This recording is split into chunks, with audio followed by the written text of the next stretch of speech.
ဒါကတော့ယူကရိန်းနဲ့ရုရှားဈေးကွက်ချို့မှာပုံမှန်စားနေကြဟင်းမှာဒီဟင်းကိုအစ္စရာဘီဒါမှမဟုတ်ငါးကိတ်မီတို့အစ္စရာဘီလို့ခေါ်ပါတယ်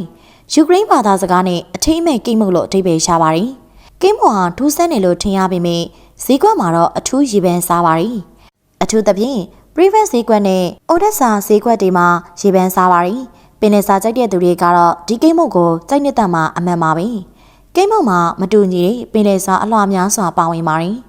ဆလမွန်ပဇွန်ကနန်းနဲ့ငါးစိမ်းများလည်းပါဝင်ပါတယ်ကိတ်မုတ်ရတာကလက်ဆက်တဲ့အရသာရှိပြီးအနှိမ့်ငယ်ငန်တဲ့အရသာရှိပါတယ်ဆူရှီနီးပါအရသာကတူညီပါတယ်ဈေးကွက်မှာဒီကိတ်မုတ်ဟာလူအကြိုက်များဆုံးကိတ်မုတ်တစ်လုံးပါပဲ